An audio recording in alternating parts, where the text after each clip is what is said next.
Bonjour à tous, aujourd'hui je vous présente un roman de Charlie Leméga dont le titre est Altéré et qui a la particularité d'avoir été à la base un podcast en plusieurs épisodes, podcast qui est resté sans fin de manière à pouvoir laisser le suspense jusqu'au bout et de proposer donc la fin de cette histoire en podcast dans un roman. Alors Charlie Leméga est également réalisateur et chef monteur pour la télévision. Ce fameux podcast dont je vous parlais tout à l'heure, il a tout de même reçu un prix, le prix Radio France de la Révélation Podcast.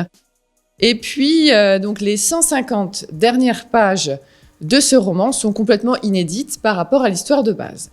Alors que raconte cette histoire de base ? Alors on est à la fois dans un univers qui est notre monde à nous, dans les années 2020 en France, mais on va avoir une incursion un peu de science-fiction.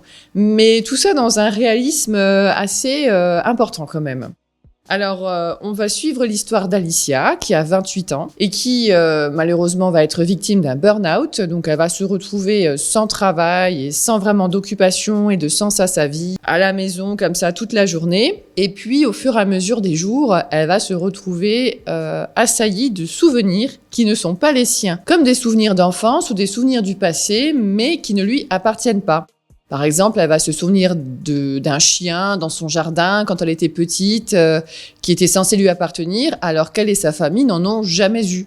Elle va aussi avoir beaucoup de flashs comme ça qui vont lui revenir de manière très intempestive, parfois même au volant, ce qui va parfois la mettre dans des situations dangereuses, avec toujours la présence d'un homme qu'elle ne reconnaît pas, mais qui, dans ses souvenirs, lui laisse une impression, un sentiment de peur assez négatif. Et donc, en se renseignant un peu, elle va se rendre compte sur Internet qu'elle n'est pas la seule à ressentir, à se souvenir de moments, d'événements qui ne lui appartiennent pas. Il y a plein d'autres personnes comme ça qui sont victimes, on va dire, de ce même délire. Et puis... Comme ça, sur Internet, elle va rencontrer une autre personne qui va l'amener vers une sorte de bâtiment assez secret qui serait la clé de tous ces faux souvenirs. Et là, donc bien entendu, elle croit aussi devenir folle, elle ne sait pas trop vers qui se tourner et elle se demande même si à un moment si sa vie n'est pas complètement un mensonge, puisque même sa mère, quand elle lui pose des questions sur son enfance ou son adolescence, reste assez floue sur certaines choses.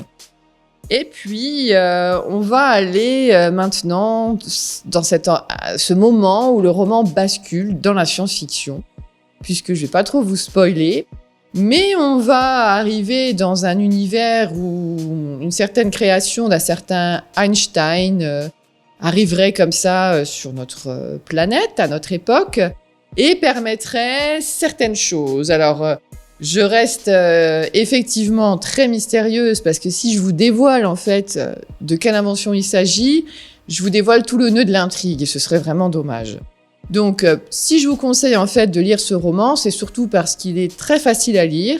Les chapitres s'enchaînent, donc ça doit aussi être le côté podcast qui donne ça. On a des idées assez novatrices. Ça va très très vite, ça pourrait être adapté aussi en série ou dans un petit film, ça marcherait très bien au niveau du rythme. Et puis, ça fait réfléchir aussi sur les conséquences de ses actes. Voilà, je vous en dis pas plus. Je vous laisse avec ce petit conseil de lecture et en attendant de vous retrouver pour un autre booktube, je vous souhaite de très bonnes lectures à venir. Bye bye.